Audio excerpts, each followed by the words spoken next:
Welcome, my friends. Welcome to our little show. Start off with, here's a warning. The contents of this video were once on Facebook, where they were quietly and unceremoniously removed. Free speech, eh? Richmond, Virginia is a city full of history and historical landmarks. The capital of a state, and at one time the capital of a nation, the city has always been noteworthy to a certain kind of scholar and historian due to its abundance of statuary, including the statues of generals, heroes, and explorers that line the appropriately named Monument Avenue. At least, that was once true. Now that history is gone forever, an unquestionable triumph of bigotry and ignorance and hate.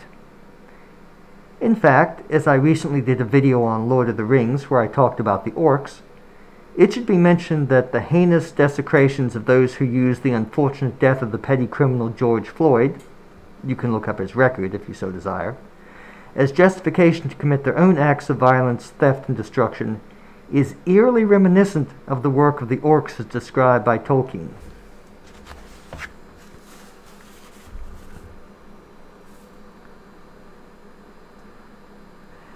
The brief glow fell upon a huge sitting figure, still and solemn as the great stone kings of Argonath.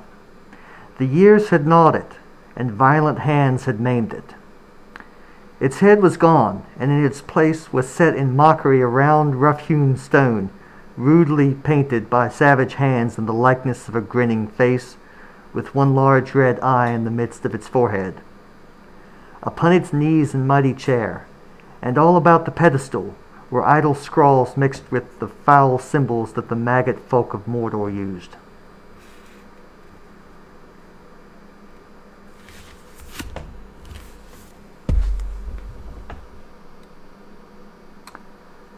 But the mob would have its way, and the criminals who committed these awful acts of desecration escaped, and continue to escape justice for their crimes. And so I wrote to the governor of Virginia, the highly questionably Honorable Ralph Northam. At least he was governor at the time.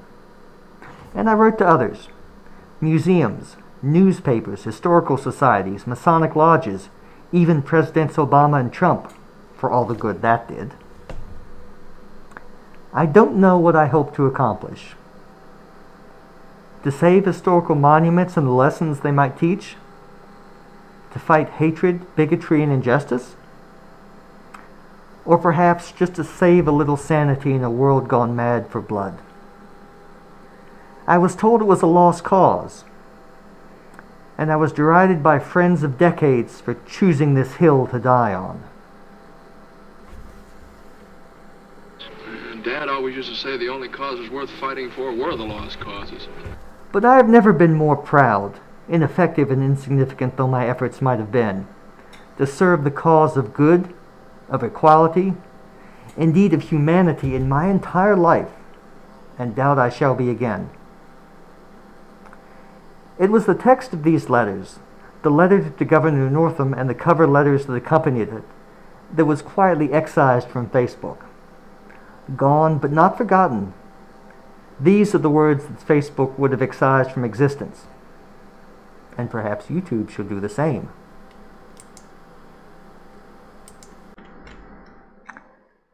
Two, the Honorable Ralph Northam, Governor of the Commonwealth of Virginia. Dear Governor Northam, I am aware of various imprecations that have been made against your person and character in the past several months.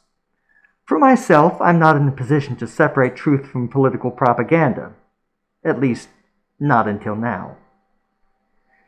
If I may take a few moments of your time, I would like to tell you about a certain historic Virginian. As Governor of Virginia, it is well that you should know of this person, if, in fact, you do not already. This citizen of the Commonwealth was, by the measures of his time, anti-slavery. Both he and his family did own slaves at one time, though later he went to great lengths to see them freed.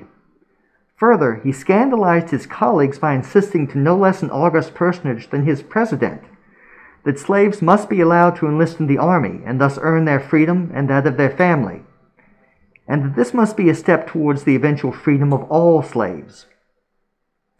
You see, while he was very much a product of his times and accepted the social and political realities of his day, he came to understand that slavery as an institution could not be sustained and must be abolished.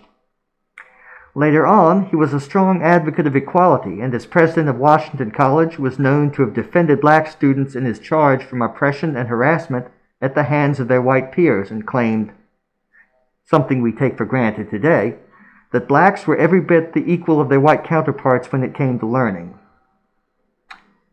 By modern standards, of course, he was far from perfect. But the attitudes he came to hold, perhaps through what we would call today personal growth or growth of character, are most definitely a stepping stone between the culture of slavery and the modern ideal of equality that we all, or at least we all should, strive for. But in the annals of history, this man is not known for any of that. While he had a well-deserved reputation for integrity and fairness, we know of him because of his loyalty to Virginia. You see, for the sake of his state, in spite of his doubts about the legality of succession, in spite of his views on the inevitability of the abolition of slavery, he turned down command of the Union Army because his conscience would not permit him to accept it. As difficult as it was for him to so choose, his loyalty was to Virginia, and soldier though he was, he could not bring himself to fight against his home. As I'm sure you have deduced by now, this man was Robert Edward Lee, commander of the Army of the Confederate States of America.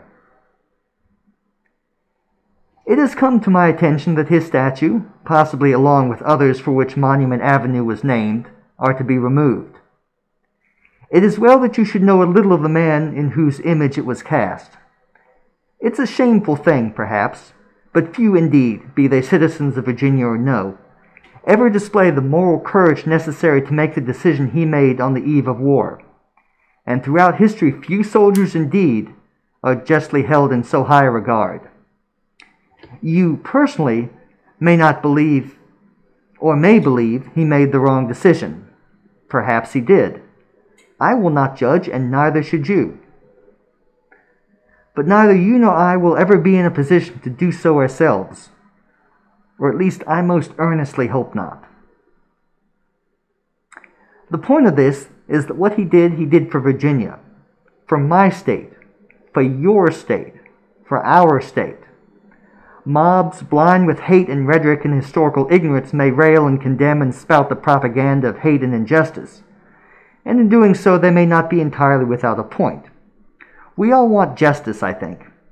Justice for George Floyd and for David Dorn, and indeed justice for all, regardless of race or any other factor save our common humanity.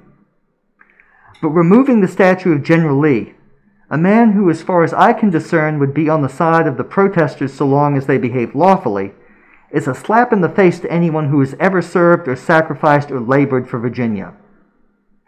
Is Virginia so base, so worthy of contempt, that we should thus reward such loyalty? Shall we, instead of educating ourselves, instead of learning what we may from this great but flawed man, wipe his visage from existence? I cannot speak for anyone else, and it may be that I speak alone, but my own conscience demands that I do what I might, and no less. You see, I too abhor injustice, and I see little justice in how this great man's memory has been twisted. I ask that you reconsider removing the statue of General Lee. Not only will Virginia in general and Richmond in particular be diminished, but it dishonors and heaps scorn upon all those who have, who do, or whoever shall labor for the Commonwealth's welfare. If you cannot find it within your character to do this, if you feel that there is no option but to give in to the demands of the mob, then I urge you to ensure that this statue at least is moved and preserved, not destroyed. If we as citizens have fallen so low that in our blindness and ignorance we cannot bear to see the past and the lessons it can teach us moving forward, you must at least ensure that it finds a safe home a museum, a national battlefield, anywhere where it will be cared for with the honor it deserves. You owe us, even those of us rioting and looting and vandalizing, though they are perhaps not equipped to understand it, no less. I opened this letter by stating that I had heard various imprecations against your person and character, and that I had not the basis to judge them as factual or dismiss them as malicious propaganda. I feel that in your response to this issue, perhaps even this very letter, I may now have a genuine basis to do so. Thank you very much for your time. There was another document that Facebook didn't want lying around, that Facebook didn't want you to read. Not a letter, but the text of a speech. I wrote it and delivered it before the Caroline County Board of Supervisors when hate came to Bowling Green, for the statue of citizens of Caroline who had fought and died for their country, their state, and their county. It was in vain, because a deal had been struck long before the Board of Supervisors meeting. Nothing that anyone said at that meeting mattered in the slightest, but still I stood and delivered my speech.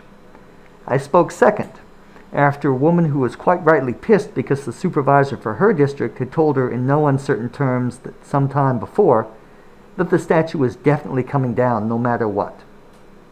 I almost discarded my own speech upon hearing it on the spot, for I too had been told that the statue would come down, and 2 days before the meeting I was told the name of the cemetery that had been decided it would be moved to. But it seemed a shame to waste all the time and thought I had put into it, even knowing that it would make no difference. Before I wrote this speech, I sat down and I thought long and hard. And this is what I came up with. Supervisors, one day our sun will be a cold, dead cinder. And on that day, if we have not left our solar system for a new home elsewhere, it will be as if humanity never existed. All of our art, all our music and literature, all our history, all our triumphs and failures, all our hopes and dreams, petty differences, all of it will be as if it never was. The only indication that we ever existed at all will be a few stray radio waves and the Voyager spacecraft, tiny, lost and alone in the endless night between the stars. Given this grim prediction, it may seem as if it matters little whether one inoffensive statue to brave citizens of this county should stay or go. After all, in giving in to the demands of the ignorant and the hateful, it would seem to be the path of least resistance. If everything will come to nothing one day, why does it matter? Why is it worth fighting over? But whatever may happen in the distant future, the sun will rise tomorrow. It will rise the next day and every day for the rest of the lives of everyone in this room and their children. We do not actually know and cannot with any certainty control the future, and we cannot change the past. But today there is a chance. Do you dispute the valor of our departed citizens? Do you deny their courage? Do you doubt their bravery? If you do, present your evidence. But if you do not, will you say to the descendants of these brave men, you who sit in air-conditioned offices and can call 911 if you but stub your toe, that they who endured horrors you likely cannot imagine and will never have to, medicine that was but one step above butchery, and often returned maimed or not at all, deserve no memorial, no memory, and to be wiped from the public perception of history? If your answer is yes, I question not only your integrity, your decency, and your morality, but your dedication to the citizens of this county whom you purport to represent, and your fitness for the public office you now hold. If not, why is this even being discussed? When the sun rises tomorrow, you must live with the consequences in your conscience, and possibly a class action lawsuit against the county. And the sun will rise, there is no doubt about that. When the Library of Alexandria was burned and its head librarian, for all intents and purposes, flayed alive at the hands of what we would call today peaceful protesters, the sun rose then too, and civilization spent a millennium playing catch-up.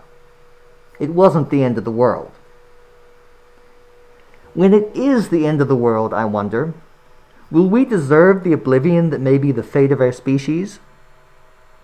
Or will we rise above the barbarian notion that anything we don't understand or someone has decided is offensive must be wiped not just from our sight, but from the sight of all?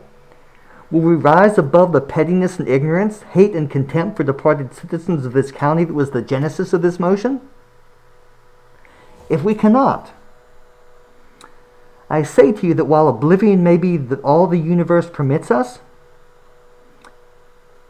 it is perhaps more than we deserve. There's a poem that goes along with the speech, written some days later after the statue's fate had been formally announced. I don't write much poetry anymore, but in this case I was moved to do so. Here, anyway, for all the good it might do. None can rightly say what for the shameful deed was done, nor why the decision was made before debate had first begun. Yet by sunset on that fateful day, all present knew for sure that noble, solemn statue would grace the lawn no more. That monument to the nameless brave who fought and died and bled, for duty, for honor, for country. You never know by what was said. Those full of hate saw in it hate, and they spoke with vengeful tongue. The ignorant railed, it must come down. See what happens if it isn't done. The foolish said, its time has passed, it matters now no more. Yet there were other voices that night to speak and to implore. The foolish, the spiteful, the ignorant weren't there alone that night. Other voices spoke in turn against the shameful sound and sight. To plead, to argue, to refute or beseech, and they were paid no heed. For none spoke a word that mattered, however they might plead. For all the voices on either side, all oratory skill and pride, all was lost on the shameful five who weren't there to decide. For it was known and passed around, there was no doubt it would come down, decided ere first the gavel's sound, a compromise, remove it to the burial ground. And so did evil win the day, so shamed we stand here all, while a monument to better men than we shall stand no more stoic and tall.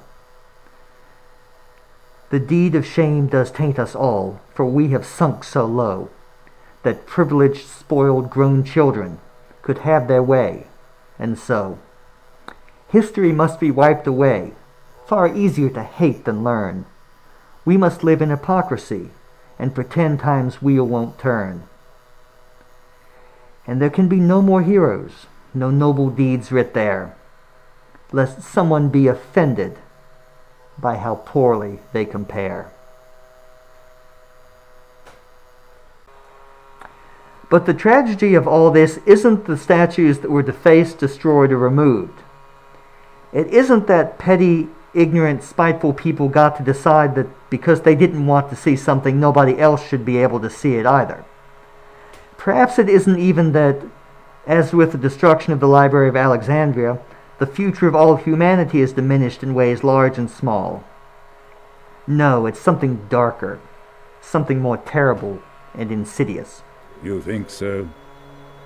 Then take the universe and grind it down to the finest powder and sieve it through the finest sieve, and then show me one atom of justice, one molecule of mercy. These monuments are composed of stone and mortar, bronze and copper and iron.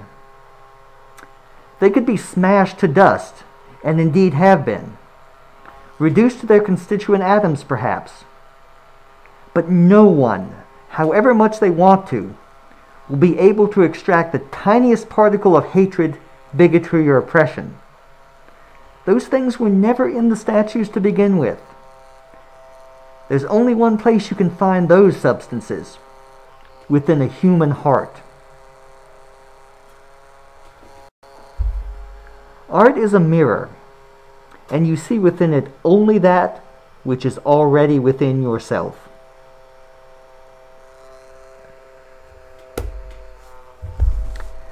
The monuments are all gone now, and Richmond, Caroline, the whole of the United States, is diminished. The mirrors of art have been smashed by cruel and callous hands. But the hate in the hearts of those who saw hatred reflected in those monuments remains as strong as ever. A grim way to end the video, but this is a grim business. If you're watching this, remember, art is a mirror. The way you destroy hate, the only way you can destroy hate, inequality, injustice, bigotry, is to destroy it within yourself. There, and there alone is where it lives, and there is the only place it can be fought. Be well, people, and be good. God bless us all, and save us from ourselves.